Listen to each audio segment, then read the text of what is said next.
Hello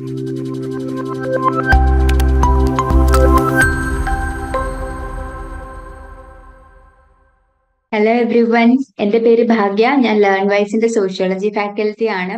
urban sociology എന്ന പേപ്പറിന്റെ first unit ആണ് നോക്കാൻ പോകുന്നത്. അതായത് what is urban sociology. So നമ്മൾ ഈ ഒരു പേപ്പർ ഫുൾ അർബൻ സോഷ്യോളജിയെ പറ്റിയാണ് പഠിക്കുന്നത്. അപ്പൊ എന്താണ് അർബൻ സോഷ്യോളജി എന്ന് അറിഞ്ഞിരിക്കണ്ടേ? അപ്പൊ ബേസിക്കലി നമുക്ക് അർബൻ എന്ന് പറഞ്ഞാൽ അറിയാം, സംതിങ് റിലേറ്റഡ് ടു സിറ്റി അല്ലെങ്കിൽ അർബൻ ഏരിയാസ്. സോഷ്യോളജി എന്ന് പറഞ്ഞാൽ അവിടുത്തെ സോഷ്യൽ റിലേഷൻഷിപ്സിനെ പറ്റി, സോഷ്യൽ പാറ്റേൺസ്, ആളുകൾ എങ്ങനെ അവിടെ ജീവിക്കുന്നു, ഇന്ററാക്ഷൻ പാറ്റേൺസ്. അപ്പം ഇതെല്ലാം ഉള്ള അർബൻ ഏരിയാസിന്റെ ഈ ഒരു കാര്യങ്ങളെ പറ്റി പഠിക്കുന്നതിനെയാണ് ബേസിക്കലി അർബൻ സോഷ്യോളജി എന്ന് പറയുന്നത്. സോ നമുക്ക് ഇതിന്റെ ഒറിജിന്, ഡെവലപ്മെന്റ്, അങ്ങനെയുള്ള പല കാര്യങ്ങളും ഈ ഒരു യൂണിറ്റിൽ കവർ ചെയ്യുന്നുണ്ട്. അപ്പം ബേസിക് ഒബ്ജക്റ്റീവ്സ് എന്ന് പറയുന്നത്, സോ അർബൻ സോഷ്യോളജിയുടെ ഒറിജിനും ഡെവലപ്മെന്റും നോക്കുന്നുണ്ട്. എന്താണ് ഈ ഒരു സബ്ജക്റ്റിന്റെ സ്കോപ്പ്? ഇതൊരു സെപ്പറേറ്റ് സബ്ജക്റ്റ് ആണ്. സോഷ്യോളജിയുടെ തന്നെ വേറെ വരുന്ന ഒരു സബ്ജക്റ്റ് ആയിട്ട് നമുക്ക് പഠിക്കാൻ പറ്റുന്നതാണ് അർബൻ സോഷ്യോളജി എന്ന് പറയുന്നത്. അപ്പൊ അതിന്റെ സബ്ജക്ട് മാറ്ററും സ്കോപ്പും എന്താണ്, ഏതൊക്കെ രീതിയിൽ എങ്ങനെ അർബൻ സോഷ്യോളജി നോക്കാം, ഡിഫറെന്റ് അപ്രോച്ചസ് നോക്കുന്നുണ്ട്. പിന്നെ അർബൻ സോഷ്യോളജി മറ്റ് സോഷ്യൽ സയൻസും തമ്മിലുള്ള ബന്ധം എന്താണ് എന്നും കൂടാണ് ഈ ഒരു യൂണിറ്റിൽ കവർ ചെയ്യുന്നത്. അപ്പൊ ഫസ്റ്റ്ലി നമുക്ക് അറിയാം, അർബൻ എന്ന് പറഞ്ഞ സംതിങ് റിലേറ്റഡ് ടു സിറ്റി എന്നുള്ള ഒരു ഐഡിയ ആണ് കിട്ടുന്നത്. അതായത് റൂറൽ അല്ലാതെ, റൂറൽ എന്ന് പറഞ്ഞ സംതിങ് വില്ലേജ് പോലുള്ള ഏരിയാസ് അല്ലെങ്കിൽ ഫോക്ക് സൊസൈറ്റി, ഗ്രാമപ്രദേശം, അതൊക്കെയാണ് റൂറൽ. അപ്പൊ അതിന് ഓപ്പോസിറ്റ് ആയിട്ട് കുറച്ചും കൂടെ ഡെവലപ്ഡ് ആയിട്ടുള്ള അല്ലെങ്കിൽ ഹൈ സ്കൈ സ്ക്രേപ്പേഴ്സ് പോലുള്ള ബിൽഡിങ്സ് ഒക്കെ ഉള്ള വലിയ വലിയ കാര്യങ്ങളെയാണ്, മീൻസ് കുറച്ച് ഡെവലപ്ഡ് എന്നുള്ള ഒരു ടെക്നോളജിയുടെ കൂടുതൽ കാര്യങ്ങൾ കാണാൻ പറ്റിയ ഒരു സ്ഥലമാണ് സിറ്റി എന്ന് പറയുന്നത്. അപ്പം ഈ അർബൻ അല്ലെങ്കിൽ അർബൈൻ എന്നുള്ളൊരു വാക്ക് വരുന്നത് തന്നെ ലാറ്റിൻ വേർഡ് ആയിട്ടുള്ള അർബൈനസ് എന്ന് വരുന്നതാണ്. അതിന്റെ മീനിങ് എന്ന് പറഞ്ഞാൽ തന്നെ ബിലോങ്ങിങ് ടു സിറ്റി എന്നുള്ളൊരു മീനിങ് ആണ് വരുന്നത്. ആൻഡ് അർബൈൻ എന്ന് പറയുമ്പോൾ തന്നെ അതിനകത്ത് സ്പെഷ്യലൈസ്ഡ്, റിഫൈൻഡ്, പൊളൈറ്റ്, എലഗന്റ് എന്നുള്ളൊരു മീനിങ് ഒക്കെ വരുന്നുണ്ട്. അപ്പൊ സ്പെഷ്യലൈസ്ഡ് എന്ന് പറയുമ്പോൾ നമുക്കറിയാം പല കാര്യങ്ങളും സ്പെഷ്യൽ ആയിട്ടുള്ള കുറെ കാര്യങ്ങൾ സിറ്റിയിലുണ്ടല്ലോ. ഇപ്പൊ റിഫൈൻഡ് എന്ന് പറഞ്ഞാൽ ഭയങ്കര പ്യുവറസ്റ്റ് ഫോം, പൊളൈറ്റ്, എലഗന്റ്, ഭയങ്കര ഭംഗിയൊക്കെ ഉള്ള ആ ഒരു രീതിയിൽ എല്ലാം വരുന്നതാണ് ഈ അർബൈൻ എന്ന് പറയുന്നതിന്റെ മീനിങ് എന്ന് പറയുന്നത്. സോ അർബൻ എന്ന് പറഞ്ഞാൽ ഒരു സിറ്റി അല്ലെങ്കിൽ ഒരു ടൗൺ. സിറ്റി, ടൗൺ എന്നൊക്കെ പറയുമ്പോൾ നമുക്കറിയാം, സിറ്റി ഇപ്പൊ ട്രിവാൻഡ്രം നോക്കുവാണെങ്കിൽ, കൊച്ചി നോക്കുവാണെങ്കിൽ അതൊക്കെ സിറ്റി ആണല്ലേ. ഇപ്പൊ ടൗൺ എന്ന് പറയുവാണെങ്കിലും നമുക്ക് പറയാൻ പറ്റും, ഇപ്പൊ കോട്ടയം എന്നൊക്കെ പറയുന്നത് ഒരു കൈൻഡ് ഓഫ് ടൗൺ ആണ്. അപ്പം ഈ സിറ്റി അല്ലെങ്കിൽ ഒരു ടൗൺ ആണ്. വില്ലേജിനും കൺട്രിക്കും ഓപ്പോസിറ്റ് അല്ല, കൺട്രി സൈഡ് എന്ന് ഉദ്ദേശിക്കുന്ന റൂറൽ ഏരിയാസിനെയാണ്. വില്ലേജ്, കൺട്രി ഓപ്പോസിറ്റ് ആയിട്ടുള്ള സിറ്റി, ടൗൺ പോലുള്ള ഏരിയാസിനെയാണ് നമ്മൾ അർബൻ എന്ന് പറയുന്നത്. സോ അതുപോലെ തന്നെ ഈ അർബൻ ഏരിയാസിൽ താമസിക്കുന്ന ആൾക്കാരെ അർബനൈറ്റ് എന്നും പറയാറുണ്ട്. വില്ലേജിൽ താമസിക്കുന്ന ആൾക്കാരെ ഫോക്ക് എന്നും പറയാറുണ്ട്. സോ റെസിഡന്റ് ഓഫ് എ വില്ലേജിനെയാണ് ഫോക്ക് എന്ന് പറയുന്നത്. സിറ്റിയിൽ താമസിക്കുന്ന ആൾക്കാരെ അർബനൈറ്റ് എന്നും പറയുന്നുണ്ട്. ഇത് ജസ്റ്റ് ഒരു ഇൻട്രൊഡക്ഷൻ ആണ്, എന്താണ് അർബൻ ഉള്ളതിന്റെ ഒരു മീനിങ്. ഇനി നമുക്ക് നോക്കാം ഒറിജിൻ ആൻഡ് ഡെവലപ്മെന്റ്. സിറ്റി എന്ന് പറയുന്ന ഒരു കോൺസെപ്റ്റ് ഒരു 10,000 വർഷങ്ങൾക്ക് മുമ്പ് തന്നെ ഉള്ളൊരു കോൺസെപ്റ്റ് ആണ്. ഇപ്പൊ സിവിലൈസേഷൻ നോക്കുവാണെങ്കിൽ, അല്ലെങ്കിൽ നമ്മുടെ ഇന്ത്യയുടെ കാര്യം നോക്കുവാണെങ്കിൽ ഹാരപ്പൻ, മോഹൻജോദാരോ ഇങ്ങനെയുള്ള കാര്യങ്ങളൊക്കെ നോക്കുവാണെങ്കിലും അതും സിവിലൈസേഷൻ എന്ന് പറയുന്നത് എന്താണ്, സിറ്റിയുടെ ഡെവലപ്മെന്റ് ആണ്. അപ്പൊ ഓരോന്ന് അങ്ങനെ വരുന്നുണ്ട്. അപ്പൊ അങ്ങനെ ഒരു കോൺസെപ്റ്റ് വൈസ് നോക്കുവാണെങ്കിൽ, ഒറിജിൻ നോക്കുവാണെങ്കിൽ നമുക്ക് പറയാൻ പറ്റത്തില്ല എന്നാണ് സിറ്റി ഒറിജിൻ ചെയ്തതെന്ന്. അപ്പം ഇപ്പൊ കണ്ടുവന്നതിൽ ഒരു 1598, അതായത് 14th സെഞ്ചുറിയിൽ എഴുതിയ treatise concerning the causes of the magnificence and greatness of cities എന്ന് പറയുന്ന ഒരു ബുക്കാണ് ഫസ്റ്റ് ബുക്കായിട്ട് കൺസിഡർ ചെയ്യുന്നത്. പിന്നെ അത് കഴിഞ്ഞ് 17th സെഞ്ചുറി ഒക്കെ ആയപ്പോഴാണ് കൂടുതൽ സിറ്റി എന്നുള്ളൊരു കോൺസെപ്റ്റിന്റെ ഒരു സയന്റിഫിക് എൻക്വയറിയും റിസർച്ചും ഒക്കെ വരുന്നത്. അപ്പം അന്നത്തെ ഒരു ഇതെന്ന് പറഞ്ഞാൽ അന്നത്തെ ഹിസ്റ്റോറിയൻസ് അല്ലെങ്കിൽ ഹിസ്റ്ററിയെ പറ്റി പഠിക്കുന്ന ആൾക്കാർ, ജോഗ്രഫി, എക്കണോമിയെ പറ്റിയൊക്കെ നോക്കുന്ന ആൾക്കാർ, പിന്നെ പോപ്പുലേഷന്റെ പ്രോബ്ലംസുകളെ പറ്റി പഠിക്കുന്ന സ്റ്റുഡൻസ്, ഇവരെല്ലാരും കൂടാണ്. പിന്നെ ആർക്കിടെക്ട്സ്, ഈ ഓരോ സിറ്റികൾ നിർമ്മിക്കുന്ന ആൾക്കാര്, അല്ലെങ്കിൽ പ്ലാനേഴ്സ്, സോഷ്യൽ റിഫോമേഴ്സ്, ഇവരെല്ലാരും ചേർന്ന് ഉണ്ടാക്കിയ ഒരു മീൻസ് അവരെല്ലാരും പ്രൊഡ്യൂസ് ചെയ്ത ഒരു ലിറ്ററേച്ചർ ഉണ്ട്. അവരുടെ ഐഡിയാസ് എല്ലാം ഷെയർ ചെയ്തിട്ടുണ്ട്. അപ്പൊ അതിൽ നിന്നൊക്കെയാണ് നമുക്ക് ഈ സിറ്റി എന്നുള്ള ഒരു മൊത്തത്തിലുള്ളൊരു ഐഡിയ കിട്ടുന്നത്. പിന്നെ സോഷ്യോളജിക്കലി പറയുവാണെങ്കിൽ ഇപ്പൊ ജോർജ് സിമ്മൽ 1903 ജോർജ് സിമ്മലിന്റെ the metropolis and mental life, city ലൈഫിനെ പറ്റി പറയുന്നതാണ്. മാക്സ് വെബറിന്റെ സിറ്റി 1921. പിന്നെ ആർ മൗറിയന്റെ എ വില്ലേജ് എറ്റ് ലാ വില്ലെ 1929. അപ്പം ഇങ്ങനെയുള്ള മീൻസ് സോഷ്യോളജിയിലൊക്കെ ആണെങ്കിൽ ഇതുപോലുള്ള വർക്ക്സ് ഒക്കെ വന്നിട്ടുണ്ട്. ഇപ്പൊ ബർജസിന്റെ അർബൻ കമ്മ്യൂണിറ്റി, അതായത് അർബൻ ലാൻഡ് യൂസ് പാറ്റേൺസ് അല്ലെങ്കിൽ കോൺസെൻട്രിക് സോൺ മോഡൽ എന്ന് പറഞ്ഞൊരു മോഡലൊക്കെ ബർജസ് പറഞ്ഞിട്ടുണ്ട്. അപ്പൊ അതൊക്കെ സിറ്റിയെ ബേസ് ചെയ്തിട്ടാണ്. മീൻസ് അവിടെ കോൺസെൻട്രിക് സോൺ മോഡൽ എന്ന് പറഞ്ഞാൽ ഇപ്പൊ സെൻട്രൽ ബിസിനസ് ഡിസ്ട്രിക്ട് കാണും, പിന്നെ അതിന് താഴെ വർക്കിംഗ് ക്ലാസ്, റെസിഡൻഷ്യൽ, അങ്ങനെ ഓരോ സെപ്പറേറ്റ് യൂണിറ്റ് വരുന്ന ആ ഒരു മോഡലിനെയാണ് കോൺസെൻട്രിക് സോൺ മോഡൽ എന്ന് പറയുന്നത്. അപ്പൊ ബർജസിന്റെ അർബൻ കമ്മ്യൂണിറ്റി എന്ന് പറയുന്ന ബുക്കിലാണെങ്കിൽ കോൺസെൻട്രിക് സോൺ മോഡൽ പറയുന്നത്. പിന്നെ പാർക്ക് ബർജൻസ് മെക്കൻസി എഴുതിയ സിറ്റി എന്ന് പറയുന്ന ഒരു ബുക്കുണ്ട്, അതിനകത്തും ഈ സിറ്റീസിന്റെ കാര്യങ്ങളാണ് എക്സ്പ്ലെയിൻ ചെയ്യുന്നത്. 1925 വന്നെയാണ്. അപ്പൊ ഇങ്ങനെ നോക്കുമ്പോൾ സിറ്റി എന്ന് പറയുന്ന ഒരു കോൺസെപ്റ്റ് നേരത്തെ തന്നെ ഉണ്ടായിരുന്നു. എന്നാൽ സോഷ്യോളജി എന്ന് പറയുന്ന ഒരു കോൺസെപ്റ്റ് എന്ന് പറയുന്നത് തന്നെ 1920-ലാണ് നമ്മുടെ ഇവിടെ യൂണിവേഴ്സിറ്റി ഓഫ് ബോംബെയിൽ ഇന്ത്യയിലെ ആദ്യത്തെ ഒരു ഡിപ്പാർട്ട്മെന്റ് സോഷ്യോളജിക്ക് തന്നെ വരുന്നത് 1920-ലാണ്. അത് പാട്രിക് ഗിഡസിന്റെ അദ്ദേഹമാണ് എസ്റ്റാബ്ലിഷ് ചെയ്തത്. അപ്പൊ അങ്ങനെ നോക്കുവാണെങ്കിൽ സോഷ്യോളജി എന്ന് പറയുന്നത് കമ്പയർഡ് ടു മീൻസ് ഇങ്ങനെ മൊത്തത്തിൽ ഉള്ള ഒരു ഡിസിപ്ലിൻ നോക്കുമ്പോൾ ഒരു യങ് ഡിസിപ്ലിൻ ആണ്. സോഷ്യോളജി പോലും വരുന്നത് എങ്ങനെയാ 1920-ലാണ് ഇന്ത്യയിൽ വരുന്നത്. പക്ഷെ 1903 തന്നെ ജോർജ് സിമ്മലിന്റെ മെട്രോപോളിസ് ആൻഡ് മെന്റൽ ലൈഫ് കൊണ്ട് 21 മാക്സ് വെബർ ഇത് സിറ്റിയെ പറ്റി എഴുതിയിട്ടാണ്. അങ്ങനെ പല കാര്യങ്ങളും വന്നിട്ടുണ്ട്. ഇനി അർബൻ സോഷ്യോളജി എന്ന് പറയുന്ന ഒരു കാര്യം അപ്പം ഇന്ത്യയിൽ 1920-ലാണ് സോഷ്യോളജി വന്നത്. ഇനി അർബൻ സോഷ്യോളജി എന്ന് പറയുന്ന ഒരു കാര്യം 1960 വരെ ഇവിടെ അറിയ പോലും ഇല്ല. കാരണം എന്താന്ന് വെച്ചാൽ MSA റാവു 1974 പറയുന്നുണ്ട്. മെയിൻ ആയിട്ട് രണ്ട് കാര്യങ്ങളാണ് ഈ അർബൻ സോഷ്യോളജി അല്ലെങ്കിൽ ഇതിന്റെ അത് നെഗ്ലക്ട് ചെയ്യാൻ കാരണമായിട്ടുള്ളത്.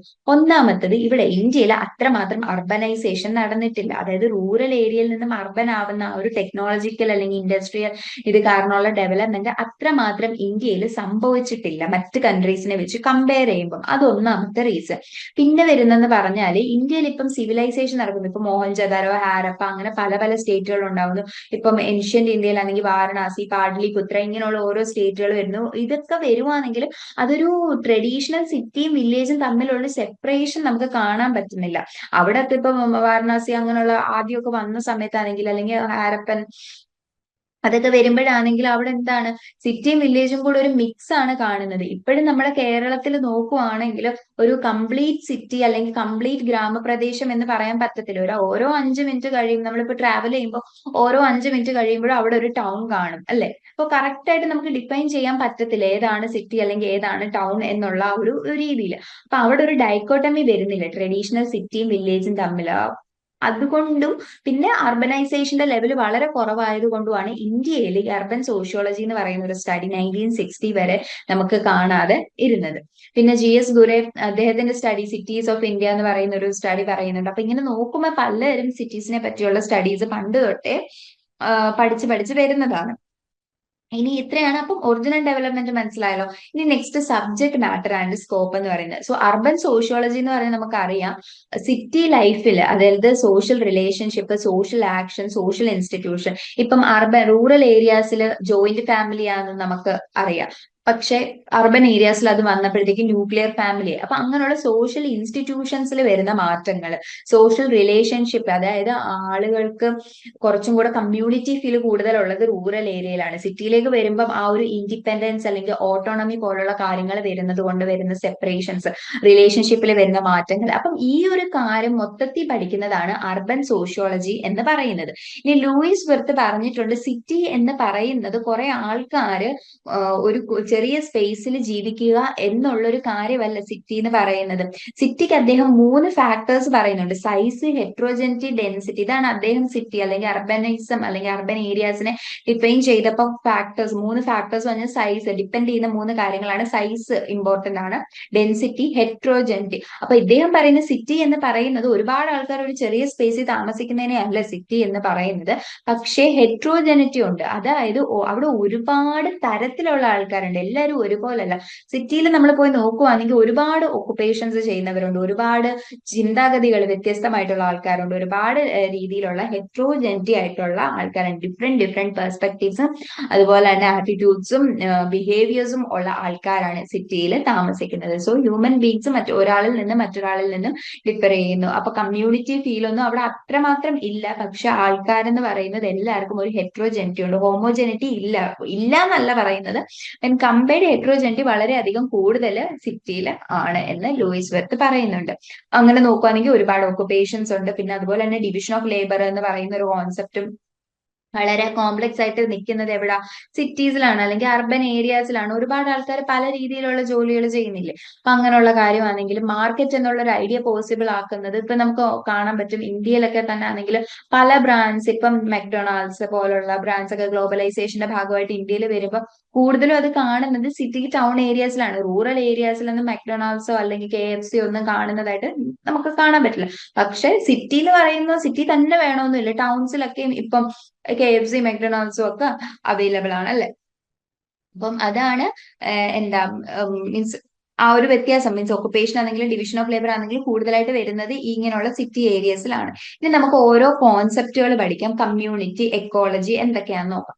സോ കമ്മ്യൂണിറ്റി എന്ന് പറയുവാണെങ്കിൽ അത് കൂടുതലും ഒരു ഒരു കുറച്ച് ആൾക്കാർ ഒരേ സ്ഥലത്ത് ജീവിക്കുമ്പോൾ ഉണ്ടാവുന്ന ഒരു ഫീലിങ്സ് ആണ്, സെൻസ് ഓഫ് ബിലോങ്ങിങ് ആണ് കമ്മ്യൂണിറ്റി എന്ന് പറയുന്നത്. അത് മെയിൻലി ടെറിട്ടറിയെ ബേസ് ചെയ്തിട്ടിരിക്കും. ആൾക്കാർ ഒരു പ്രത്യേക സെയിം ഏരിയ അല്ലെങ്കിൽ ഒരു പർട്ടിക്കുലർ ഏരിയയിൽ താമസിക്കുമ്പോൾ വരുന്നതിനെയാണ് കമ്മ്യൂണിറ്റി എന്ന് പറയുന്നത്. മാക്കൈവറും പേജും പറയുന്നുണ്ട് ബേസിക് ക്രൈറ്റീരിയ, കമ്മ്യൂണിറ്റിയുടെ ബേസിക് ക്രൈറ്റീരിയ എന്ന് പറഞ്ഞ എല്ലാവരുടെയും ആ ഒരു സോഷ്യൽ റിലേഷൻഷിപ്പ് ആണ്. അതായത് ഒരാൾക്ക് എന്തെങ്കിലും പ്രശ്നം ഉണ്ടാവുകയാണെങ്കിൽ മറ്റൊരാൾ അത് സഹായിക്കാൻ കാണും. അങ്ങനെയുള്ള ഒരു friendly sense of belonging, cooperation, സഹകരണം ഒക്കെ ഉള്ളതിനെയാണ് കമ്മ്യൂണിറ്റി എന്ന് പറയുന്നത്. ഇത് നമുക്ക് പൊതുവെ നമുക്ക് തന്നെ ഒരു ബേസിക് കോമൺ സെൻസിക്കലി നമുക്ക് മനസ്സിലാക്കാൻ പറ്റും. അത് കൂടുതലും റൂറൽ ഏരിയാസിലാണ് കാണുന്നത്. ഇപ്പൊ എനിക്ക് എന്തെങ്കിലും ഒരു പ്രശ്നം ഉണ്ടാവുകയാണെങ്കിൽ എന്റെ നാട്ടുകാർ മൊത്തം, ഞാനൊരു കമ്മ്യൂണിറ്റിയിലാണ് അല്ലെങ്കിൽ റൂറൽ ഏരിയയിലാണെങ്കിൽ നാട്ടുകാർ മൊത്തം അതായിരിക്കും. അതിന് പോസിറ്റീവ്സും ഉണ്ട്, ബോത്ത് നെഗറ്റീവ്സും ഉണ്ട്. ഓക്കെ, പക്ഷെ സിറ്റി എന്ന് പറയുമ്പോൾ കുറച്ചും കൂടെ ഇൻഡിപെൻഡന്റ് ആണ്. നമുക്ക് ഓപ്പോസിറ്റ് താമസിക്കുന്ന ഫ്ലാറ്റിലുള്ളത് ആരാന്ന് പോലും വേണമെങ്കിൽ അറിയാനുള്ള സാധ്യത കുറവാണ്. അപ്പൊ അങ്ങനെയുള്ള ഇൻഡിപെൻഡൻസ് അല്ലെങ്കിൽ ഓട്ടോണമി ആയിട്ടുള്ള ഒരു കാര്യങ്ങളാണ് സിറ്റിയിൽ വരുന്നത്. കമ്മ്യൂണിറ്റി എന്ന് പറഞ്ഞ ഇതാണ് ഫീലിംഗ് ഓഫ് ബിലോങ്ങിങ്സും friendly feelings towards each other, ആ ഒരു കാര്യം. ഇനി എക്കോളജി എന്ന് പറഞ്ഞാൽ എന്താ, എൻവയോൺമെന്റ് ലിവിങ് തിങ്സ് തമ്മിലുള്ള ആ ഒരു റിലേഷൻഷിപ്പിനെ പറ്റി പഠിക്കുന്നതിനെയാണ് എക്കോളജി എന്ന് പറയുന്നത്. So ecology is the science which studies the relationship between living things and environment. നമ്മുടെ പരിസ്ഥിതിയായിട്ടും ജീവജാലങ്ങളുമായിട്ടും ഒക്കെ ആ ഒരു റിലേഷൻഷിപ്പ് പഠിക്കുന്നതിനെയാണ് എക്കോളജി എന്ന് പറയുന്നത്. ഇനി ഹാബിറ്റാറ്റ് എന്ന് പറയുവാണെങ്കിൽ നമ്മുടെ ആ ഒരു താമസിക്കുന്ന ആ ഒരു ഏരിയന്റെ ഒക്കെ ബേസിൽ വരുന്ന, ഓരോരുത്തർക്കും ഓരോ ഹാബിറ്റാറ്റ് ഉണ്ടെന്ന് പറയത്തില്ലേ. ചിലർക്ക് ചൂട് ക്ലൈമറ്റ് ആയിരിക്കും, മീൻസ് ചൂടുള്ള ഇപ്പൊ ഡെസേർട്ട് ഏരിയാസിലൊക്കെയാണ് ഇപ്പൊ ക്യാമലിന്റെ ഹാബിറ്റാറ്റ്, അങ്ങനെയുള്ളതാണ് ഹാബിറ്റാറ്റ് എന്ന് പറയുന്നത്. അപ്പൊ ഒരു ഏരിയ ഹ്യൂമൻസ് ലൈഫിൽ എങ്ങനെ, മീൻസ് അതിന്റെ ഒരു ഇൻഫ്ലുവൻസ് കാണിക്കുന്നതിനാണ് ഇവിടെ ഹാബിറ്റാറ്റ് എന്ന് ഉദ്ദേശിക്കുന്നത്. Influence in area other than human life അല്ലാതെ വരുന്ന ഇൻഫ്ലുവൻസിനെയാണ് ഹാബിറ്റാറ്റ് എന്ന് ഉദ്ദേശിക്കുന്നത്. അപ്പൊ ഇവിടെ എന്തിനാണ് ഈ ഇപ്പം ഹാബിറ്റാറ്റ് എക്കോളജി എന്നൊക്കെ ഉദ്ദേശിക്കുന്നതെന്ന് വെച്ചാൽ ഹോലെ എന്ന് പറയുന്ന ഒരു വ്യക്തി ഈ ഹ്യൂമൻ എക്കോളജിയെ പറ്റി പഠിച്ചിട്ടുണ്ട്. ഹ്യൂമൻ എക്കോളജി എന്ന് പറയുന്ന കോൺസെപ്റ്റ് അമോസ് ഹോലയുടെ ആണ്. അപ്പൊ അവര് പറയുന്നതെന്ന് പറഞ്ഞാൽ science deals with development and organisation of the community. So human ecology എന്ന് പറഞ്ഞാല്, എക്കോളജി എന്ന് പറഞ്ഞാൽ ആ ഒരു ലിവിങ് തിങ്സും എൻവയോൺമെന്റും തമ്മിലുള്ള റിലേഷൻ അല്ലേ. അപ്പൊ ഹ്യൂമൻ എക്കോളജി എന്ന് പറഞ്ഞാൽ ഹ്യൂമൻസിന്റെ ഡെവലപ്മെന്റും ഓർഗനൈസേഷനും, ആ ഒരു കമ്മ്യൂണിറ്റിയിലുള്ള ഡെവലപ്മെന്റും ഓർഗനൈസേഷൻസിനെ പറ്റി പഠിക്കുന്നതാണ് ഹ്യൂമൻ എക്കോളജി എന്ന് പറയുന്നത്. അപ്പം അതെങ്ങനെ അർബൻ സ്റ്റഡീസിൽ, മീൻസ് അർബൻ എക്കോളജി ആയിട്ടും കൺസിഡർ ചെയ്ത് പഠിക്കുന്നുണ്ട്. ഇത് അർബനിസത്തിന്റെ ഭാഗമായിട്ടാണല്ലോ പറയുന്നത്. അപ്പം അർബൻ എൻവയോൺമെന്റിൽ എങ്ങനെ ആൾക്കാർ ഇടപെടുന്നു എന്നുള്ള കാര്യങ്ങളെയും ആ ഒരു റിലേഷൻഷിപ്പിനെയൊക്കെ ഇതിൽ ഉദ്ദേശിക്കുന്നുണ്ട്. ഇനി ഗിസ്റ്റ് ആൻഡ് ഹാൽബർട്ട് പറയുന്നുണ്ട് study of spatial distribution of persons and institutions in the city and the process involve in the formation of patterns of distribution. എന്താന്ന് പറഞ്ഞാൽ അവര് പറയുന്നതെന്ന് പറഞ്ഞാൽ സ്പേഷ്യൽ ഡിസ്ട്രിബ്യൂഷൻ, ഓരോ സ്പേസിലും ഓരോരുത്തരായിട്ട് നമുക്കിപ്പോ സിറ്റിയിൽ നോക്കുവാണെങ്കിൽ കാണാം. ഒരു ഏരിയ എന്ന് പറഞ്ഞാൽ റെസിഡൻഷ്യൽ ഏരിയ ആയിരിക്കും, ഒരു ഏരിയ എന്ന് പറയുമ്പം ഒരു ഇൻഡസ്ട്രിയൽ അല്ലെങ്കിൽ കൊമേഴ്ഷ്യൽ അങ്ങനെയുള്ളതായിരിക്കും, ചിലതാണെങ്കിൽ ഷോപ്പിങ്ങിന് വേണ്ടിയുള്ള ഒരു ഏരിയ ആയിരിക്കും. അങ്ങനെ പല രീതിയിലുള്ള ഏരിയാസ് ആയിട്ടുള്ള സ്പേഷ്യൽ ഡിസ്ട്രിബ്യൂഷൻസ് ഉണ്ട്, അല്ലെങ്കിൽ പാറ്റേൺസ് ഓഫ് ഡിസ്ട്രിബ്യൂഷൻസ് ഉണ്ട്. ഇതെല്ലാം ഇൻവോൾവ് ചെയ്യുന്നതാണ് എന്ത്, സിറ്റി, അല്ലെങ്കിൽ ഇതിന്റെ ഒരു പഠിത്തമാണ്, മീൻസ് സ്റ്റഡി ആണ് എന്നൊക്കെയാണ് ഗിസ്റ്റ് ആൻഡ് ഹാൽബർട്ട് പറയുന്നത്. സോ ഇത് അതിന്റെ സ്കോപ്പ് ആയിരുന്നു. അപ്പം ഹ്യൂമൻ എക്കോളജിയെ പറ്റി പഠിക്കാൻ പറ്റും, പിന്നെ ഇങ്ങനെയുള്ള പാറ്റേൺസ് ഓഫ് ഡിസ്ട്രിബ്യൂഷൻസ്, കമ്മ്യൂണിറ്റി, ഇതെല്ലാം അതിന്റെ ഒരു സ്കോപ്പിൽ വരുന്ന ഒരു കാര്യമാണ്, സബ്ജക്ട് മാറ്റർ ആൻഡ് സ്കോപ്പ്. ഇനി അർബൻ സോഷ്യോളജിയുടെ അപ്രോച്ചസിനെ പറ്റി പഠിക്കാൻ എന്തൊക്കെ അപ്രോച്ചസ് ആണ് നമ്മൾ അർബൻ സോഷ്യോളജി പഠിക്കുമ്പോൾ നോക്കേണ്ടതെന്ന് വെച്ചാൽ, ഒന്നാമത്തെ സിറ്റി ആൻഡ് സിവിലൈസേഷൻ. നേരത്തെ പറഞ്ഞ പോലെ തന്നെ സിറ്റിയും സിവിലൈസേഷനും ഭയങ്കര കണക്ഷൻ ആണ്. ഇപ്പൊ പണ്ട് തൊട്ടേ വെച്ച് നോക്കുവാണെങ്കിൽ നമുക്ക് ഏൻഷ്യൻ സിറ്റീസ് ഉണ്ട്, മോഡേൺ സിറ്റീസ്, ഇപ്പൊ പോസ്റ്റ് കൊളോണിയൽ സിറ്റീസ് ഉണ്ട്. ഇങ്ങനെ സിറ്റീസ് ഇങ്ങനെ വന്നുകൊണ്ടിരിക്കുകയാണല്ലേ. അപ്പം പാട്രിക് ഗിഡിൽസ് പറയുന്നുണ്ട് സിറ്റി എന്ന് പറഞ്ഞ സിവിലൈസേഷന്റെ ഒരു മിറർ എന്നുള്ള രീതിയിൽ പറയുന്നുണ്ട്, ഒരു കണ്ണാടി പോലെ. സിവിലൈസേഷൻ എന്ന് പറഞ്ഞാൽ ഒരുപാട് മാറ്റങ്ങൾ, ഒരുപാട് ടെക്നോളജിക്കൽ ആയിക്കോട്ടെ, ഐഡിയാസിൽ ഇന്നോവേറ്റീവ് ആയിട്ടുള്ള ഐഡിയാസ് ഒക്കെ വരുന്നതിനെയാണ് സിവിലൈസേഷൻ എന്ന് പറയുന്നത്. ഇപ്പൊ ഹാരപ്പൻ നമുക്ക് നോക്കുവാണെങ്കിൽ കാണാം, ഒരുപാട് കാര്യങ്ങൾ, മീൻസ് ലൈക്ക് പലതരത്തിലുള്ള ബിൽഡിംഗ്. അവിടെ എന്ന് പറയുമ്പം 2 നിലയുള്ള വീടുകൾ ഉണ്ടായിരുന്നു, ഡ്രെയിനേജ് സിസ്റ്റം ഉണ്ടായിരുന്നു. അപ്പൊ അതൊക്കെ എന്ന് പറഞ്ഞാൽ ഒരു ഡെവലപ്മെന്റിന്റെ ഭാഗം. ഇപ്പൊ ഹണ്ടിങ് ഗ്യാതറിംഗ് സൊസൈറ്റി കഴിഞ്ഞിട്ട് വരുന്ന ഒരു ഡെവലപ്മെന്റിന്റെ ഭാഗമായിട്ട് വരുന്നതാണ് ഈ സിവിലൈസേഷൻ എന്ന് പറയുന്നത്. അപ്പൊ അങ്ങനെ സിറ്റി എന്ന് പറയുന്നത് ഒരു മിറർ സിവിലൈസേഷൻ പോലെ തന്നെ, അതായത് ഡെവലപ്മെന്റ്, പുതിയ പുതിയ ഇന്നോവേറ്റീവ് ആയിട്ടുള്ള ഒരു കാര്യം പോലെ തന്നെ നമുക്ക് കാണാൻ പറ്റും എന്ന് പറയുന്നുണ്ട്. ഇനി മംഫോർഡ് ആൻഡ് ഗുരെ അവരും ഈ ഒരു ഹിസ്റ്റോറിക്കൽ കോണ്ടെക്സ്റ്റിൽ സിറ്റി സിവിലൈസേഷൻ എന്നുള്ള ഒരു കോൺസെപ്റ്റ് പറയുന്നുണ്ട്. ഇനി ലൂയിസ് വെർത്ത് എന്ന് പറയുന്ന അദ്ദേഹം ആണെങ്കിൽ അർബൻ ലൈഫിനെ പറ്റി, അർബേനിസം എന്ന് പറയുന്നത് ഒരു മോഡ് ഓഫ് ലൈഫാണ്, ജീവിതത്തിന്റെ ഒരു രീതിയാണ് എന്നും കൂടെ പറഞ്ഞൊരു വ്യക്തിയാണ് ലൂയിസ് വെർത്ത്. സോ അദ്ദേഹം പറയുന്നുണ്ട് സിവിലൈസേഷന്റെ ഹിസ്റ്ററി നമുക്ക് സിറ്റീസിന്റെ ഹിസ്റ്ററി എന്നുള്ള രീതിയിൽ പഠിക്കാമെന്നും, അതുപോലെ സിറ്റി എന്ന് പറയുന്നത് സിവിലൈസേഷന്റെ ഒരു സിമ്പൽ ആണെന്നും, മീൻസ് ഇത് രണ്ടും ഭയങ്കരമായിട്ട് കണക്ട് ചെയ്യാൻ പറ്റിയ ഒരു ഫാക്ടർ ആണെന്നാണ് ഇവർ പറയുന്നത്. പിന്നെ റോബർട്ട് റെഡ്ഫീൽഡിന്റെ ലിറ്റിൽ ട്രഡീഷനും ഗ്രേറ്റ് ട്രഡീഷനും. ഗ്രേറ്റ് ട്രഡീഷൻ എന്ന് പറയുമ്പം കൂടുതലായിട്ട് ആൾക്കാരുള്ള, മീൻസ് ഇപ്പം ട്രഡീഷൻ ഓഫ് ദ എലൈറ്റ്സ്, വലിയ ആൾക്കാരുടെ ട്രഡീഷൻ, അല്ലെങ്കിൽ അർബൻ ഏരിയാസിലുള്ള ആൾക്കാരെയൊക്കെയാണ് കൂടുതൽ, മീൻസ് അവരുടെ സോഷ്യൽ കൾച്ചറൽ പാറ്റേൺസ്, ഇങ്ങനെയുള്ള കാര്യത്തെയാണ് ഗ്രേറ്റ് ട്രഡീഷൻ എന്ന് പറയുന്നത്. എന്നാൽ ലിറ്റിൽ ട്രഡീഷൻ എന്ന് പറഞ്ഞാൽ ട്രഡീഷൻ ഓഫ് ദ ഫോക്ക് എന്ന് പറഞ്ഞാൽ എന്താ, വില്ലേജിലൊക്കെ താമസിക്കുന്ന ആൾക്കാരുണ്ടല്ലോ, അപ്പൊ അങ്ങനെയുള്ള ചെറിയ കമ്മ്യൂണിറ്റിയുടെ ഒക്കെ ഇതിനെയാണ് ലിറ്റിൽ ട്രഡീഷൻ എന്ന് പറയുന്നത്. സോ ഇതൊക്കെ സിറ്റി ആൻഡ് സിവിലൈസേഷൻ, അത് ഒന്നാമത്തെ അപ്രോച്ച് ആണ് സിറ്റിയും സിവിലൈസേഷനും തമ്മിലുള്ള ഒരു റിലേഷൻഷിപ്പിന്റെ ഇതിൽ പഠിക്കുന്നത്. ഇനി അടുത്തെന്ന് പറയുമ്പോൾ ഫിസിക്കൽ മെക്കാനിസം. അപ്പം ഇങ്ങനെ ഒരു ഫിസിക്കൽ മെക്കാനിസം എന്ന് പറയുമ്പോൾ ഇന്ത്യൻ സിറ്റീസ് തന്നെ നമുക്ക് നോക്കാൻ പറ്റും. ഡൽഹി ഉണ്ട്, ആഗ്ര, അമൃത്സർ, ഇതുപോലുള്ള സിറ്റീസ് എന്ന് പറയുന്നത് നമ്മുടെ ഇന്ത്യൻ സിറ്റീസ് ആണല്ലോ ഇതൊക്കെ. അപ്പം ഈ സിറ്റീസിലൊക്കെ ആണെങ്കിൽ ഈ ഓരോ സിറ്റീസിന് നമുക്ക് കാണാൻ പറ്റും കാസ്റ്റ് ബേസ്ഡ് ആയിട്ടൊക്കെ ഓരോരുത്തർ താമസിക്കുന്നത്. ഇപ്പൊ ഒരു പ്രത്യേക കാസ്റ്റിലുള്ളവരായിരിക്കും ഒരു ഗ്രൂപ്പ്, മീൻസ് ഒരു പ്രത്യേക ഏരിയയിൽ, ഒരു റെസിഡൻഷ്യൽ ഏരിയയിൽ താമസിക്കുന്നത്. സോ ഈ സിറ്റീസിന്റെ ഒക്കെ ഇന്നർ പാർട്സിനെ ഡിവൈഡ് ചെയ്ത്, ഡൽഹി എന്ന് പറയുമ്പോൾ നമ്മൾ പൊതുവെ കാണുന്നതല്ല, അത് ഇതിന്റെ ഇന്നർ സിറ്റീസ് ഉണ്ട്, ആൾക്കാർ താമസിക്കുന്നതുണ്ട്. അപ്പൊ അവിടെ നിന്നൊക്കെ പറയുമ്പോൾ മൊഹല്ലാസ് അല്ലെങ്കിൽ ട്രഡീഷണൽ മൊഹല്ലാസ് എന്ന് പറഞ്ഞാൽ ട്രഡീഷണൽ നൈബർഹുഡ് എന്നുള്ളൊരു മീനിങ് ആയിരുന്നു. അപ്പൊ അങ്ങനെ രീതിയിൽ എന്ത് ചെയ്യുന്നുണ്ട്, ഒരു പർട്ടിക്കുലർ ഒക്കുപേഷൻ അല്ലെങ്കിൽ ഒരു കാസ്റ്റ് ഗ്രൂപ്പ് ആയിരിക്കും ആ ഒരു പ്രത്യേക സ്ഥലത്ത് താമസിക്കുന്നത്, അങ്ങനെ ഡിവൈഡ് ചെയ്യുന്നുണ്ട്. അപ്പൊ എല്ലാ ഇന്ത്യൻ സിറ്റീസിനെ നോക്കുവാണെങ്കിലും ഈ ഒരു പാറ്റേൺ തന്നെയാണ് മിക്ക ഇന്ത്യൻ സിറ്റീസും ഫോളോ ചെയ്യുന്നത്. മീൻസ് ആ ഒരു പ്രത്യേക ഏരിയയിൽ ഒരു ഗ്രൂപ്പ് ഓഫ് ആൾക്കാർ, മീൻസ് ഒരു പ്രത്യേക കാസ്റ്റിലുള്ളവര് താമസിക്കുമായിരിക്കും. പിന്നെ അത് കഴിഞ്ഞ് വരുന്നതാണ്, മീൻസ് കുറച്ച് നാൾ മുന്നത്തെ കാര്യം പറയുന്നത്, ആദ്യമൊക്കെ ഇപ്പൊ ഡൽഹി, ആഗ്ര, അമൃത്സറിലൊക്കെ ആദ്യമൊക്കെ അങ്ങനെ ആയിരുന്നു. പിന്നെ അത് കഴിഞ്ഞിട്ട് വരുന്ന ഇപ്പൊ പോസ്റ്റ് കൊളോണിയൽ പാർട്സ് എന്നൊക്കെ പറയുമ്പോൾ, കൊളോണൈസേഷൻ ഒക്കെ ശേഷം വരുവാണെങ്കിൽ അവിടെ കാസ്റ്റിന്റെ ബേസിലുള്ള ഒക്കുപേഷൻ ഉള്ളവരായിരിക്കും കൂടുതലും ഒരുമിച്ച് താമസിക്കുന്നത്. ലൈക്ക് നമുക്കിപ്പോ അറിയാൻ പറ്റും, ചില സ്ഥലങ്ങൾ കാണുമ്പോൾ അത് പുവർ റെസിഡൻഷ്യൽ ഏരിയ, അല്ലെങ്കിൽ ഇപ്പൊ വില്ലാസ് ഒക്കെ ഉള്ള ഒരു ഇത് കാണുവാണെങ്കിൽ അവിടെ എല്ലാം റിച്ച് ആയിട്ടുള്ള ആൾക്കാരാണ് താമസിക്കുന്നത്. ഇപ്പൊ ഗുർഗാവോണിലൊക്കെ ഒരു റെസിഡൻഷ്യൽ ഏരിയ കാണുവാണെങ്കിൽ അറിയാം, അവിടെ ഉള്ള മീൻസ് ഒരാളിപ്പോ ഭയങ്കര ഒരു ഒക്കുപേഷണൽ ഗ്രൂപ്പ് എന്ന് പറയുമ്പോൾ അത്യാവശ്യം എന്തായാലും റിച്ച് ക്ലാസ്സിലുള്ളവരായിരിക്കും, അപ്പർ ക്ലാസ്സിലുള്ളവരായിരിക്കും അവിടെ താമസിക്കുന്നത്. ഇപ്പൊ ഡീകപ്പിൾഡ് എന്ന് പറഞ്ഞൊരു സീരീസ് ഉണ്ട്, അപ്പൊ ആ ഒരു സീരീസിലാണെങ്കിൽ ഗുർഗാവോൺ ആണ് കാണിക്കുന്നത്. അപ്പൊ അതിനകത്ത് നല്ല രീതിയിൽ ഈ ഒരു റെസിഡൻഷ്യൽ ഏരിയ, റിച്ച് ആയിട്ടുള്ള പോർഷ് റെസിഡൻഷ്യൽ ഏരിയാസിലുള്ള ആൾക്കാരുടെ ആ ഒരു രീതിയും ഇതുമൊക്കെ കാണിക്കുന്നുണ്ട്. അപ്പൊ അതിനകത്ത് ഒരു വീട്ടിലുള്ള ആള് റൈറ്റർ ആണ്, അല്ലെങ്കിൽ ഭയങ്കര ബുക്സ് നന്നായി പബ്ലിഷ് ചെയ്യുന്ന നല്ല റിച്ച് ആയിട്ടുള്ള റൈറ്റർ ആണെങ്കിൽ, അടുത്ത ആളെന്ന് പറഞ്ഞാൽ ഒരു ഇന്ത്യയുടെ എല്ലാ കാര്യങ്ങളും തീരുമാനിക്കുന്ന ഒരു എക്കണോമിസ്റ്റ് ആണ്. അപ്പൊ അങ്ങനെയുള്ള പല രീതിയിൽ വളരെ ഏറ്റവും മികച്ച രീതിയിൽ സോഷ്യൽ സ്റ്റേറ്റസ് ഉള്ള ആൾക്കാരാണ് ആ ഒരു ഏരിയയിൽ താമസിക്കുന്ന മൊത്തം. അപ്പൊ ആ ഒരു സീരീസിൽ കാണുവാണെങ്കിൽ നമുക്ക് മനസ്സിലാവും. അപ്പൊ അങ്ങനെയുള്ള ആ രീതിയിൽ വരുന്നുണ്ട്. അപ്പം ആദ്യം എന്ന് പറയുമ്പോൾ ഒക്കുപേഷൻ കാസ്റ്റിന്റെ ബേസിലാണെങ്കിൽ, ഇപ്പൊ എന്ന് പറയുമ്പോൾ ഒക്കുപേഷന്റെ രീതിയിലാണ് കൂടുതലായിട്ട്, മീൻസ് ഇൻഫ്രാസ്ട്രക്ചറും അങ്ങനെയുള്ള കാര്യങ്ങളൊക്കെ വരുന്നത്. ആ ഒരു പാറ്റേൺ ഓഫ് ഡിസ്ട്രിബ്യൂഷൻ മാറിക്കൊണ്ടിരിക്കുന്നത്. അതാണ് ഫിസിക്കൽ മെക്കാനിസം. ഫിസിക്കൽ എന്ന് പറഞ്ഞാൽ നമുക്ക് ഫിസിക്കലി കാണാൻ പറ്റുന്ന ഇൻഫ്രാസ്ട്രക്ചർ ആ ഒരു പാറ്റേണിന്റെ ബേസിലാണ്. ഒന്നാമത്തെ സിറ്റീസ് ആൻഡ് സിവിലൈസേഷൻ, രണ്ടാമത്തെ ഫിസിക്കൽ മെക്കാനിസം, മൂന്നാമത്തത് സോഷ്യൽ ഓർഗനൈസേഷൻ. സോഷ്യൽ ഓർഗനൈസേഷൻ എന്ന് പറയുമ്പോൾ അതിനകത്ത് തന്നെ individuals, groups, bureaucracy, social institutions, അതായത് ഫാമിലി, റിലിജൻ, ഇങ്ങനെയുള്ള എല്ലാം കൂടെ ചേരുന്നത് ഒരു കോംപ്ലക്സ് നെറ്റ്വർക്ക് ആയിട്ട് മാറുന്നു എന്നുള്ളത്, അല്ലെ കോംപ്ലക്സ് ഡിവിഷൻ ഓഫ് ലേബർ, ഇതെല്ലാം കൂടെ ചേരുന്നതിനെയാണ് സോഷ്യൽ ഓർഗനൈസേഷൻ എന്ന് പറയുന്നത്. ഈ ഓരോന്നായിട്ട് നോക്കാം. ഒന്നാമത്തെ ഇൻഡിവിജ്വൽസ്.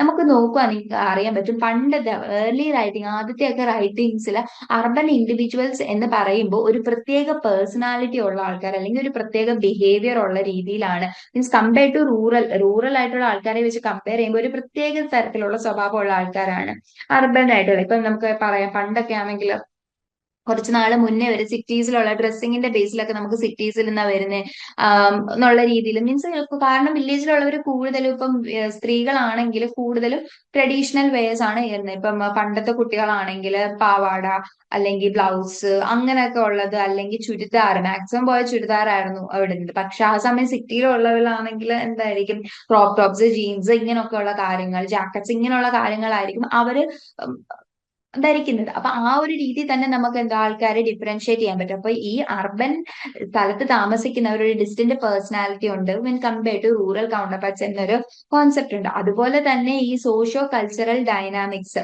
ഓരോരുത്തരും concern with individual also bring into focus many socio cultural dimensions. അതെന്ന് പറയുമ്പോൾ പോസിറ്റീവ് ആറ്റിറ്റ്യൂഡ്സ് ആയിരിക്കാം, നെഗറ്റീവ് ആറ്റിറ്റ്യൂഡ്സ് ആയിരിക്കാം. എന്ന് വെച്ചാൽ ഈ സോഷ്യോ കൾച്ചർ ഇപ്പൊ സോഷ്യൽ സ്ട്രാറ്റിഫിക്കേഷൻ തന്നെ എടുക്കാം. അവിടെ അപ്പർ ക്ലാസ് ഉണ്ട്, ലോവർ ക്ലാസ് ഉണ്ട്, മിഡിൽ ക്ലാസ് ഉണ്ട്. അതിന് ചിലപ്പോൾ പോസിറ്റീവ് ആറ്റിറ്റ്യൂഡ് ആയിരിക്കും.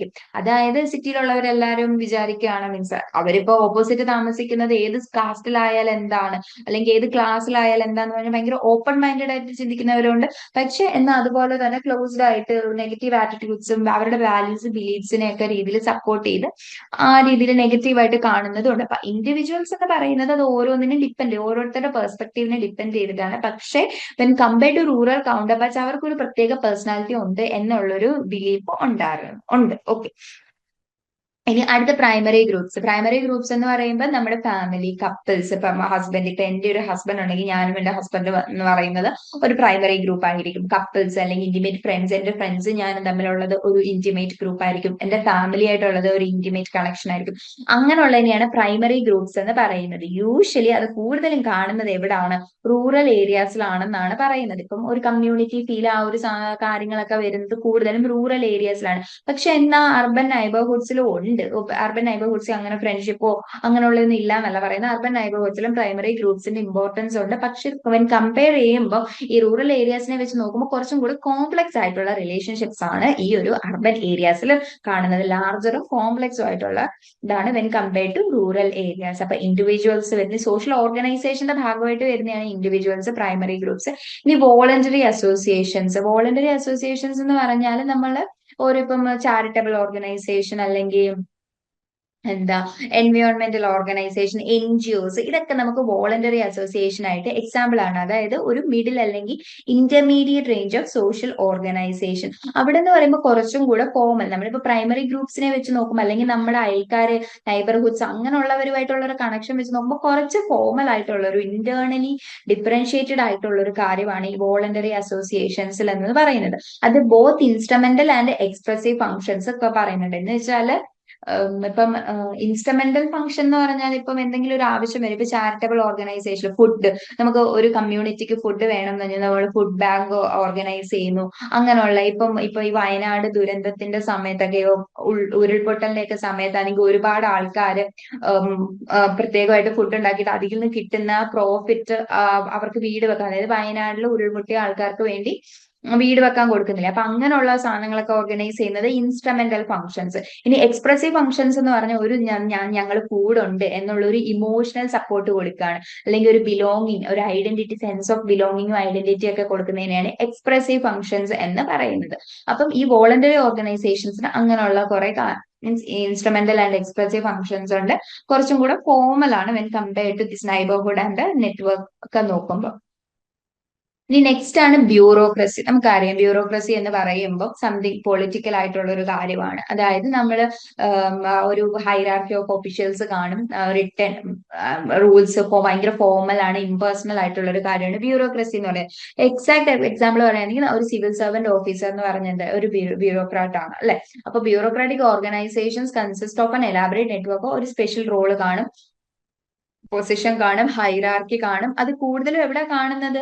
സിറ്റീസിലാണ്, അർബൻ ഏരിയാസിലാണ് കാണുന്നത്. അതായത് അവരുടെ ഒരു സ്പെസിഫൈ ആയിട്ടുള്ള അവർക്കൊരു അതോറിറ്റി, പവർ, അങ്ങനെയൊക്കെ ഉള്ള ഒരു കാര്യമുണ്ട്. So bureaucracy, primary groups, voluntary association, individuals, ഇതെല്ലാം എന്താ വരുന്നത് ഇതില്? അതായത് ഈ അർബനിസത്തിൽ വരുന്ന ഒരു സോഷ്യൽ ഓർഗനൈസേഷന്റെ ഭാഗമാണ്. ഇനി അടുത്ത സോഷ്യൽ ഇൻസ്റ്റിറ്റ്യൂഷൻസ്. സോഷ്യൽ ഇൻസ്റ്റിറ്റ്യൂഷൻസ് എന്ന് പറഞ്ഞാൽ നമ്മുടെ ബിഹേവിയർ, നമ്മുടെ എക്സ്പെക്ടേഷൻസിനെ ഒക്കെ ജഡ്ജ് ചെയ്യും. മീൻസ് കുറച്ച് കാര്യങ്ങളുണ്ട്, അക്സെപ്റ്റഡ് പാറ്റേൺസ് ഉണ്ട്, സൊസൈറ്റി അംഗീകരിച്ച കുറെ പാറ്റേൺസ് ഓഫ് ബിഹേവിയേഴ്സും എക്സ്പെക്ടേഷൻസിനെ ഒക്കെ ഇൻക്ലൂഡ് ചെയ്യുന്ന ഒരു കാര്യമാണ് സോഷ്യൽ ഇൻസ്റ്റിറ്റ്യൂഷൻ എന്ന് പറയുന്നത്. അതായത് ഫാമിലി, റിലിജൻ, എന്താണ് ഫാമിലി, എന്താണ് റിലിജൻ എന്നൊക്കെ ഒരു അക്സെപ്റ്റ് ചെയ്ത്, മൊത്തത്തിൽ അക്സെപ്റ്റ് ചെയ്ത്, ഒരു വൈഡ് ആയിട്ടുള്ള ഒരു അക്സെപ്റ്റഡ് ബിലീഫ് ഉണ്ടല്ലേ. അപ്പൊ നമ്മളിപ്പോ ഫാമിലി എന്ന് പറയുന്നത് എന്താന്ന് കാണുന്നതും ഈ ഒരു ഐഡിയന്റെ ബേസിലാണ്. അതായത് എനിക്കറിയാം, ഒരു കല്യാണം കഴിച്ചിട്ട് കുട്ടി ഉണ്ടാവുന്ന, മീൻസ് മാരീഡ് കപ്പിൾസിനെയാണ് കൂടുതലായിട്ട് ഫാമിലി എന്നുള്ള ഒരു കോൺസെപ്റ്റ് വരുന്നത്. പക്ഷേ ലിവിങ് റിലേഷൻ ഒന്നും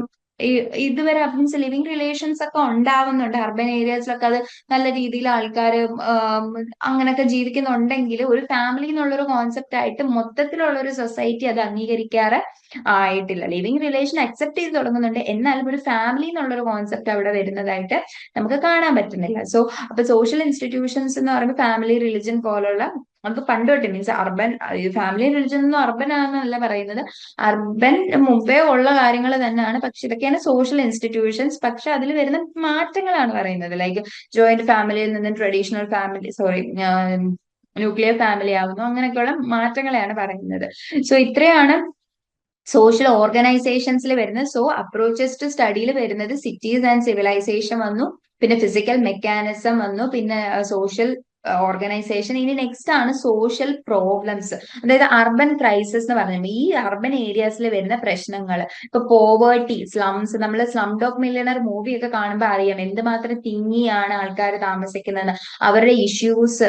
അതൊരു അർബൻ ഏരിയ ആണ്, പക്ഷെ എങ്ങനെയാണ് ആൾക്കാർ താമസിക്കുന്നത്? ഈവൻ ടോയ്ലറ്റിന്റെ ഫെസിലിറ്റീസ് ഇല്ലാതെ, അങ്ങനെയുള്ള poor housing, poverty, unemployment, class conflict, പിന്നെ ജാതിയുടെ എല്ലാം ഇത് റേസ് ആൻഡ് എത്നിക് കോൺഫ്ലിക്ട്സ് വരുന്നുണ്ട്.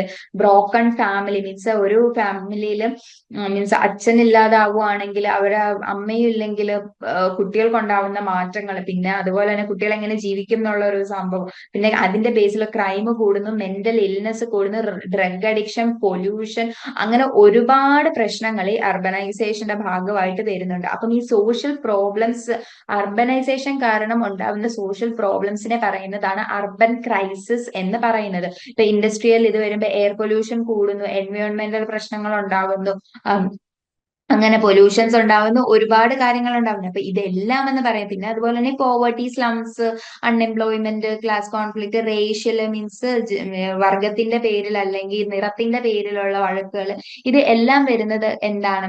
സോഷ്യൽ പ്രോബ്ലംസ് അല്ലെങ്കിൽ അർബൻ ക്രൈസിസിൽ വരുന്നതാണ്. സോ ഇത്രയാണ് അപ്രോച്ചസ്, മെയിൻ അപ്രോച്ചസ്. അപ്പൊ നമ്മൾ സോഷ്യൽ പ്രോബ്ലംസ്, പോസിറ്റീവ്സ് മാത്രം നോക്കിയാൽ പോലും, ഇപ്പൊ സോഷ്യൽ ഓർഗനൈസേഷൻസ് എന്ന് പറയുന്നത് എല്ലാം കറക്റ്റ് ആയിട്ട് നടത്തുന്ന ഒരു, നമുക്കൊരു പോസിറ്റീവ് രീതിയിൽ കാണാം, നെഗറ്റീവ്സ് ഉണ്ട്. അതുപോലെ തന്നെ സോഷ്യൽ പ്രോബ്ലംസ് എന്ന് പറയുമ്പോഴും അർബനൈസേഷന്റെ ഒരു അപ്രോച്ച് തന്നെയാണ്, അർബൻ സോഷ്യോളജി പഠിക്കേണ്ട ഒരു അപ്രോച്ച് തന്നെയാണ് സോഷ്യൽ പ്രോബ്ലംസ് എന്ന് പറയുന്നത്.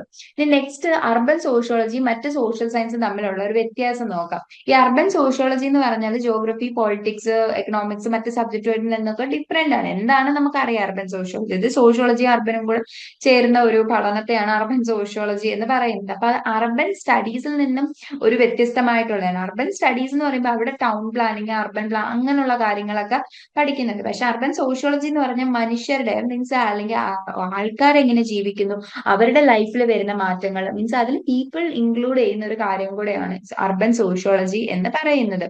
അപ്പൊ അവിടെ എന്ന് പറയുമ്പം സോഷ്യൽ കോൺഫ്ലിക്റ്റ്, ഓരോ പവർ ആക്സസ്, റിസോഴ്സിന്റെ control, production, consumption, exchange, distribution, ഇങ്ങനെയുള്ള എല്ലാത്തിനെയും പറ്റി നോക്കുന്നുണ്ട് എവിടെ? ഈ അർബൻ സോഷ്യോളജി. ഇതെല്ലാം കൂടെ മിക്സ് ചെയ്ത് വരുന്നതാണ്. ഇപ്പൊ ജോഗ്രഫി ആണെങ്കിൽ ആ ഒരു പ്രത്യേക സ്പേസ് അല്ലെങ്കിൽ ആ ഒരു സ്ഥലത്തെ പറ്റി പഠിക്കുന്നു, അതിന്റെ ക്ലൈമറ്റ്, വെതർ, അങ്ങനെയുള്ള കാര്യങ്ങൾ പറയുന്നു.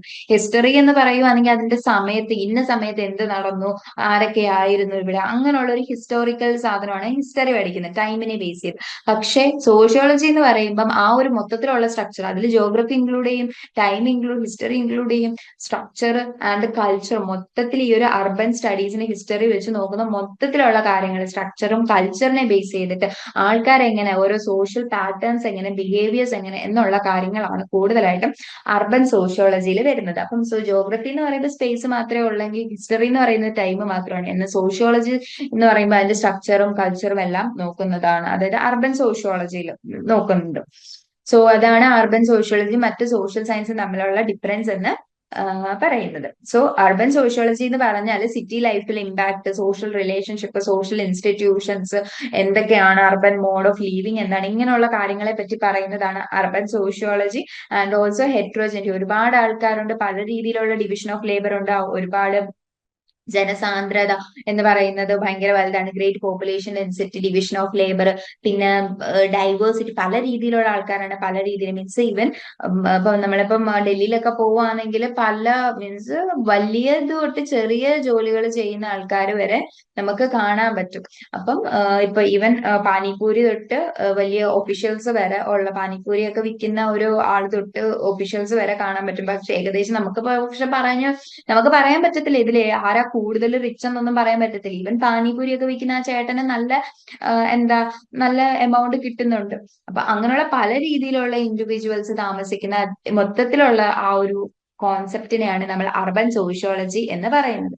സോ ഇത്രയാണ് നമ്മുടെ ഫസ്റ്റ് യൂണിറ്റ്. ജസ്റ്റ് ഒരു ബേസിക് അണ്ടർസ്റ്റാൻഡിംഗ് ആണ് എന്താണ് അർബൻ സോഷ്യോളജി. ഇതെല്ലാം ജസ്റ്റ് പ്രൈമറി ടേംസ് ഒക്കെ, ഇപ്പൊ കമ്മ്യൂണിറ്റി, പ്രൈമറി ഗ്രൂപ്പ്സ്, ഇൻഡിവിജ്വൽസ് എല്ലാം നമുക്ക് അറിയാവുന്ന ടേംസ് തന്നെയാണ്. പക്ഷെ ജസ്റ്റ് ഒരു ഇൻട്രൊഡക്ഷൻ പോലെ കൊടുത്തേ ഉള്ളൂ.